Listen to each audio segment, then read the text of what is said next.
Hello and welcome. We'd like to wish everyone a good morning, a good afternoon, or a good evening, depending on where you are in the world. My name is Jamie, and I'm one of the co-founders of Safeopedia. Before we get started, I just want to run through a few housekeeping items.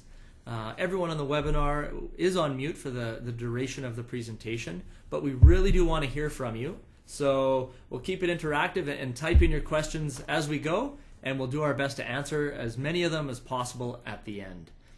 Just also so you know, we are recording the webinar, so we'll send out a link to the recording and the PowerPoint deck into your email once the webinar is finished. Typically one of the first questions that come out is, how do I get a hold of the presenter after the webinar? So what we'll do is we'll put up a slide at the end that has Patrick's contact information. So if we don't get to your question or the webinar ends and you have a question after that, you can follow up with Patrick directly. So today we're presenting best practices in contractor prequalification. It's hosted by Safeopedia and presented by CQN Advantage. At Safeopedia, it's our mission to establish safety as a value. It's our goal to support those EHS professionals, the operational folks, and really any safety-minded individual through educational information.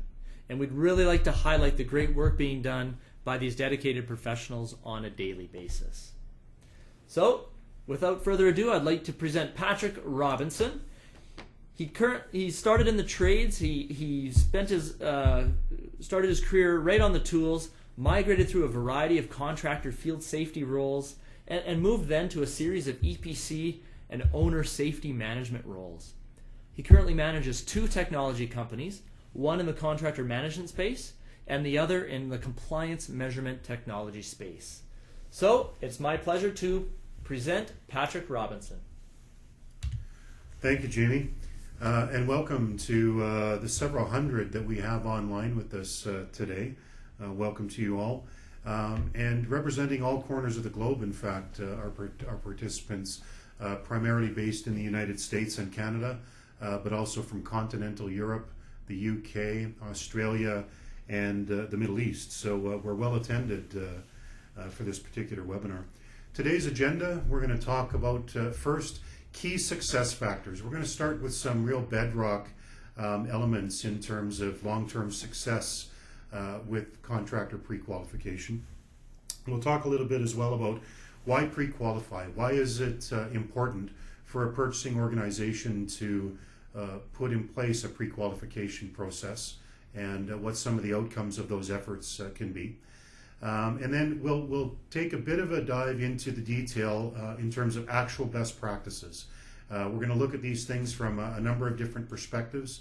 Obviously, we'll chat about what purchasers are typically doing in this area, and we're going to provide other reference points from the legal community, researchers, industry associations, and other stakeholders as they all have some points of view on this activity.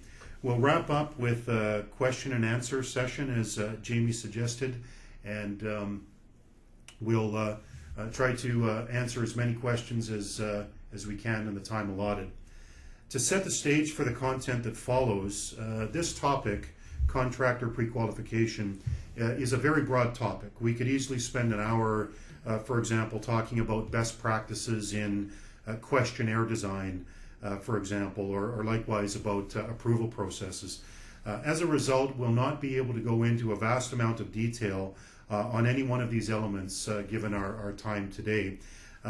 With that said, however, we'll provide links and references for much of today's content, so that anyone who wishes to do further reading will have availability of the same reference materials used in this presentation. I will inevitably, I'll say this as well, use the word prequal, simply because it's a much easier thing to say than contractor prequalification. So bear with me on this little bit of jargon as we progress. And lastly, let me say that given the response to this particular webinar, we'll be canvassing today's attendees to see if there's opportunity to present future webinars that deal more deeply with specific subject areas. we're looking at some ideas that may involve perhaps a panel discussion, specific elements that we could talk about in this sort of a format, or perhaps just an open-ended Q&A session, depending upon the input that we receive from today's attendees. So with that, let's talk about a definition of pre-qualification just to get us started. Pre-qualification, as you see here, is the preliminary stage in a bidding process where it's determined if a contractor has the requisite resources and experience to complete the job that's required. So we just thought we would provide this as the basis to move forward. To talk a little bit about the foundation of success, if there is only one piece of knowledge gained from today's session, let it be this one. Establishing a contractor management standard for your organization that's endorsed by your executive leadership team is a critical success factor in terms of contractor pre-qualification.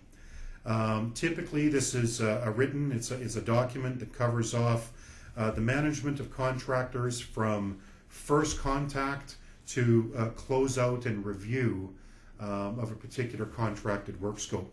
In a practical sense, what I'm talking about here is some of the items that you see in the graphic on the right-hand side. We're talking specifically about roles and responsibilities, required actions, and also the practical tools and things such as forms, process flow charts, that kind of thing. Whatever it is your organization typically uses from a documentary point of view to keep yourselves organized and accountable to a particular process, we highly recommend that this be the starting point for your efforts. And please note as well that pre-qualification, as we're going to talk about it today, is a subset of the much broader set of activities, which is contractor management. So with that as our starting point, let's talk about why pre-qualify. Well, first there's the legal concept of buyer beware, where it follows that as with any product or service that you would consider purchasing, it's simply good business to know who you're buying from, be it a service or a commodity. Further, various OH&S laws, for example, require, say, harmonization of safe work practices between employers on a work site, particularly for high-risk activities. So this activity of harmonization of work practices, where it's practical to do so, is in fact a contractor management best practice that's required by OSHA in this particular case, the example that I'm referencing. We'll also touch very quickly on the views of experts and leading corporations in this area as to why they recommend that a purchasing organization pre-qualify their contractors. And then there's the aspect of legal compliance, protection from litigation, and we'll provide a couple of reference points there as well.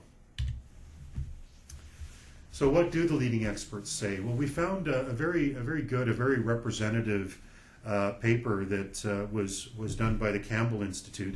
The Campbell Institute, if you're unfamiliar with them, we certainly recommend a visit to their website.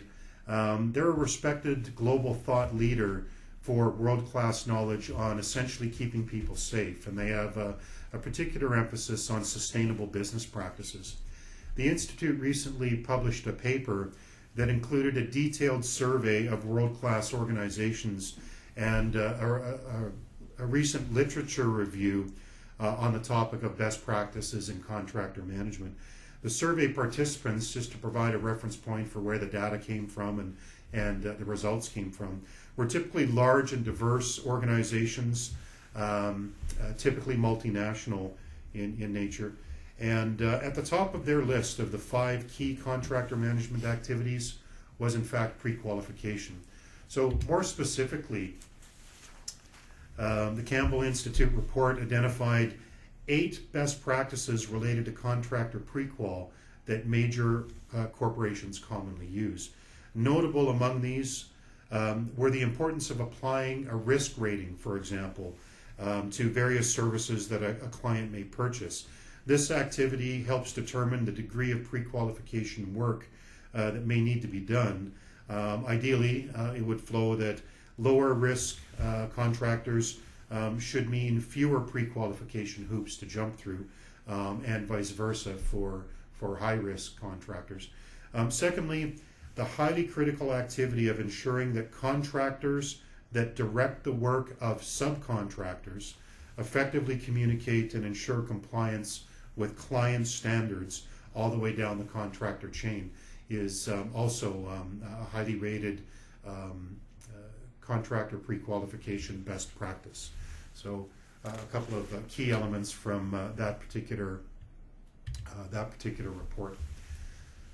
Why pre-qualify in terms of potential litigation? So lack of pre-qualification activity can contribute to charges or protection from charges, litigation, and potentially conviction in the event of high loss or high potential workplace incidents. In a recent Canadian case that we cite here, the court looked at two elements in particular: a lack of training verification and the use of substandard equipment on the project were key elements that ultimately led to a conviction of the folks in charge of the job site.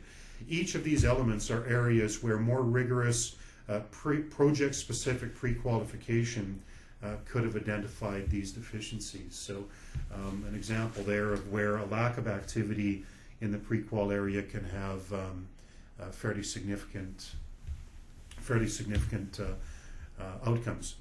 A second example where pre-qualification and what's called job conditioning efforts were recognized by the court as playing a meaningful role in establishing that the prime contractor in fact had control of the workplace and ultimately contributed to acquittal of charges, were a couple of aspects that we see here highlighted. The first one being completion of subcontractor OHS compliance agreements, and then a similar activity where sub-trades had signed off on client OHS expectations. So the court deemed these to be valuable in establishing expectations for the project and being able to prove that there was an adequate level of due diligence in communicating the occupational health and safety compliance needs for that particular job. So another example where pre-qualification activities can go a long way in protecting from litigation should an unfortunate event occur. So we've cited a few examples here just to get started, and we wanted to just get grounded out on really what do we mean going forward by best practices. Well, there's certain things that corporations do in the day-to-day administration of their companies, and certain things that governments mandate us to do that are, by sheer volume of activity, become the best practices in a given industry sector or within a given employer. So that's one way to consider best practices. Then there's a slightly different approach of best practices that are recommended by researchers and academics, papers that are written as best practices by industry associations, for example, and then those things that the legal community and other stakeholder groups recommend that purchasing organizations do in this area of contractor prequal. Throughout this, we'll provide some real-world usage metrics from 10 years of activity administering a contractor pre-qualification database, just to provide some reference points regarding how these various elements get administered in a real-world fashion. So really, what is pre-qualification? What are the major components here? While pre-qual can be a lean and effective process, fit for purpose, it can also be a long and drawn out and somewhat administratively burdensome activity as well. When it comes right down to it, pre-qualification is three basic steps. The first two steps are essentially getting information from the contractor regarding what the contractor does, what services they provide, and how they provide them. The other element is obviously a document intake, which is extremely common. And marrying those two initial data input items, essentially, gaining information about the contractor, to a vetting process or some sort of an approval so that the purchasing organization can then move into the purchasing cycle, do further assessment, and ultimately hire a contractor. So we'll talk about each of these three components in some detail, starting with questionnaires. So when you're talking questionnaire design and questionnaire content, these are the most common things that are seen by organizations that have pre-qualification processes in place.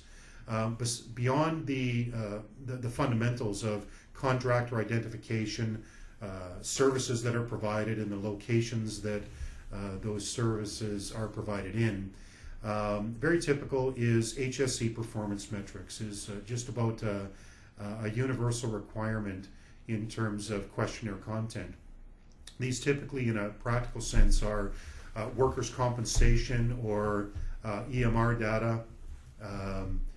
Could be OSHA rates as reflected on an OSHA log, perhaps, or Bureau of Labor Statistics calculations, be it lost time injury frequencies or total recordable injury frequency severity rates. These kinds of metrics are very commonly requested. Likewise, financial capability is always looked at. What's the financial bench strength of the organization? Do they have the organizational pieces to carry out the work?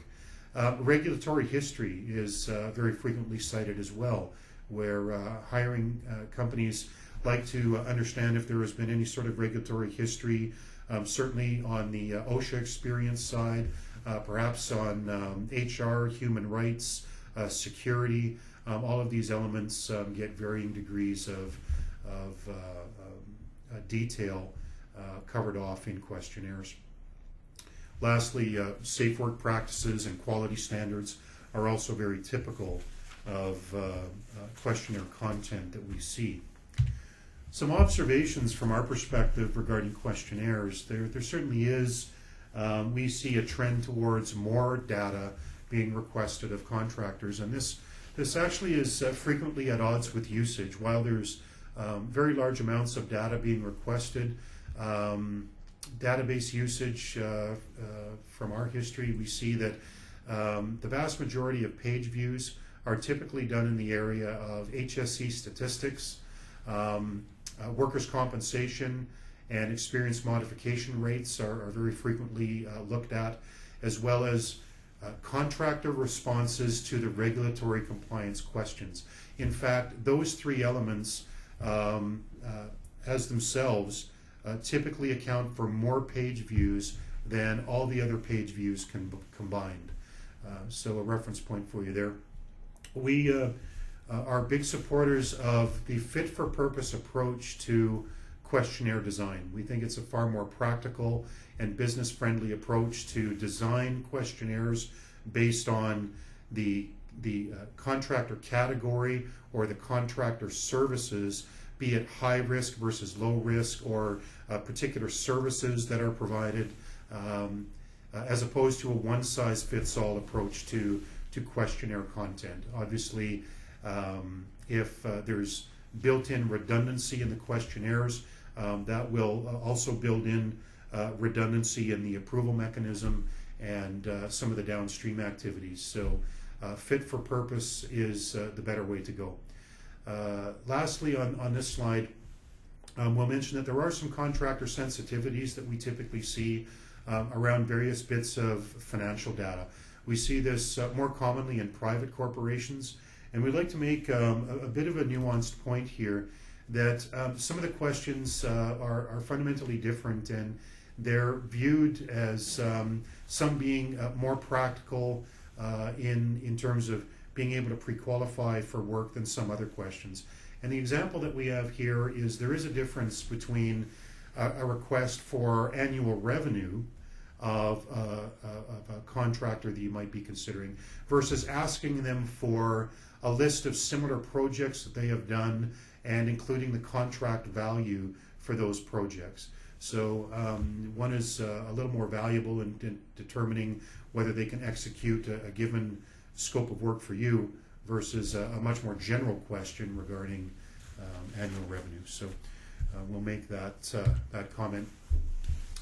Tips for contractors, some advice and some behaviors that we see from our end. We certainly recommend that your questionnaire and other registry information be completed as accurately as you can provide. More specifically, we see a phenomenon where contractors will sometimes indicate that they can provide services that they really don't provide in-house, and they don't clarify that these are services that they may themselves have to go out and procure, and that seems to be an area of concern from clients. Also, blank questions on questionnaires tend to drive more noise in the system in terms of subsequent follow-up calls to get adequate information and get questionnaires properly filled out. So we would leave you with those thoughts. If there's one major point that we would make here to contractors, it would be this one, which is to know your client's incident classification standard. It's critically important that you report your loss management experience, your first aids, your medical treatment cases, and these kinds of things in compliance with your client's standard, whatever it may be. And it's important to realize that workers' compensation rates and experience modification rates are not the same calculations as total recordable incident frequency, for example, or DART rates, things of this nature. So be knowledgeable in this area and be sure that your questionnaire reflects accurate information. Also, a couple of other reference points. It probably goes without saying, but we'll mention here that your WCB rates, your EMR rates, and your regulatory compliance responses typically get a high degree of scrutiny at the client end. So it's important to manage those elements where it's possible to do so and ensure accuracy in your responses. Moving on to documents, in terms of best practices for document management, absolute minimum requirements from our point of view, commercial general liability insurance, verification of CGL, and where appropriate, automotive insurance is an absolute starting point, an absolute need to have. Likewise, verification of workers' compensation is a baseline requirement. For contractors that have ability to get their HSE management system or their HSE programs subject to certification, whether it be ISO, OSAS, which is a common protocol used in Europe, whether it's the core process that's very common throughout most of Canada, or the VPP program and similar audit programs that are available elsewhere around the world.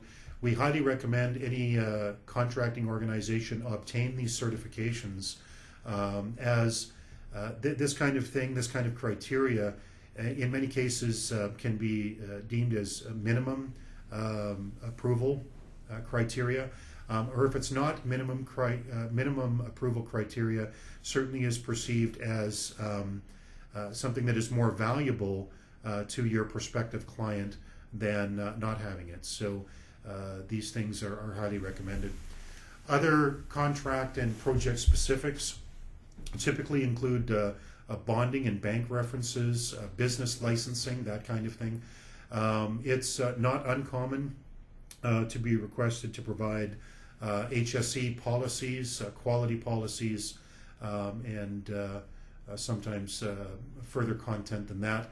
And certainly technical certifications. So your client is very much interested in knowing that if you're being considered, for example, pressure welding, that the organization is certified to provide pressure welding services, and that in fact individual welders are certified to apply their skills as well. So these are the fundamentals in terms of best practices. A couple of reference points again from our perspective. Use of a database, whether it be an internal access database, for example, or a third-party registry. Using a database is simply the best tool to track dated documents. So if you're interested in ensuring that your dated documents from your contractors remain current and that you're not exposed to any to risk of not having, for example, insurance coverage, for example, would be a more common one, then a database really is the best tool for the job. A couple of other reference points we'll provide. Our history has found that typically 15% of the documents on first upload to us don't meet basic criteria. So there are upload errors, there are errors in the actual documents in terms of expiry dates or improper coverage amounts, for example. There's a number of criteria, but about 15% of every document that comes our way does not meet basic criteria. Likewise, 13% of all dated documents are either expired as they exist on the mass storage device, be it within your offices typically or on a database. They're either expired or they're within about 30 days of expiry. So just some risk management elements to consider, that there is some exposure and items to track. So let's move now into contractor approval and talk about basic due diligence. So these items that you see here, these three components, are the widest swath of due diligence that you can do typically for a low amount of effort and administrative investment.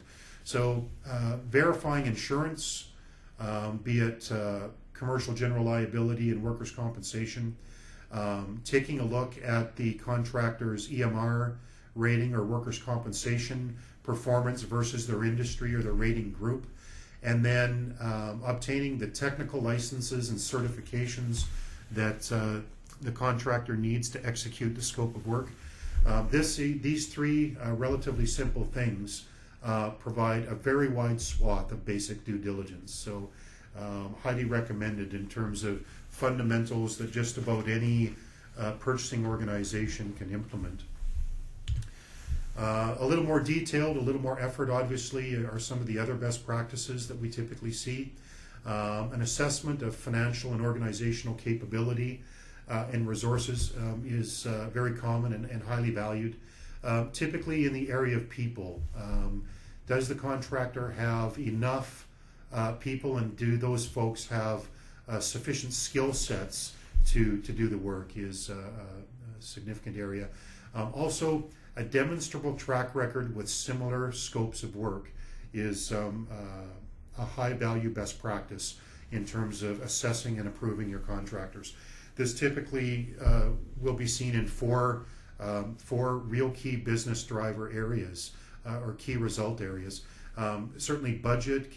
Does the contractor have a track record of coming in on budget and on schedule, executing their work with a high degree of quality, and also in compliance with the health, safety, and environmental standards for the work site or the client. So key elements there. The last element here that we would emphasize as well is the great value that's gained from a work scope specific risk management and risk mitigation plan. There's many things that can be covered off in corporate documents that speak in a general sense about how a given contractor is going to manage risk when they're on a work site. It's that much better when they provide a project-specific risk management plan that considers where they're going to be working, the conditions that they're going to be working in, and how they will apply their corporate processes to the specific conditions that they will face once they arrive at the workplace. The legal perspective is similar to some of these aspects that I've just reviewed. Typically, the legal community tends to focus on areas of pure risk, and really just in the area of health and safety and occupational health and safety legislation. So outside of reviewing safety records and some of the elements that we've already talked about, two noteworthy elements include certainly this is a growth area, an assessment of the competency of supervisors. So the skill sets, the training of supervisors continues to gain in importance, and we certainly recommend as a best practice in this area. Likewise, also gaining in importance is post-work performance evaluation that you're going to see as a common theme in a couple of the other examples coming forward. Published best practices, just to wrap up, this is the last major area of content that we'll discuss today, is there's a number of industry associations that publish industry best practices related to contractor prequal. We've provided a couple of examples here. The first example that we want to provide is from a research paper that was done in the area of infrastructure construction contracting in the United States. So this was related primarily to highway construction. And basically the key elements that we've pulled out of this particular paper were the importance of migrating from strictly a financial pre-qualification to what's called a performance-based pre-qualification process.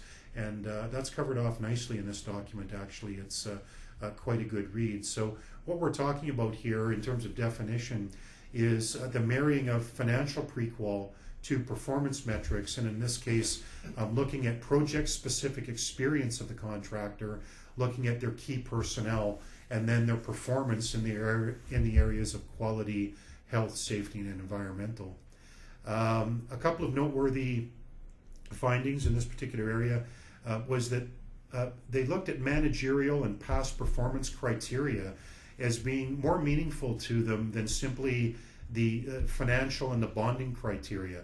The financial and bonding, of course, are absolutely critical and typically perceived as baseline elements of pre-qual in this particular area of the economy. But it was interesting to see through the research that was done how important managerial and past performance criteria eventually became.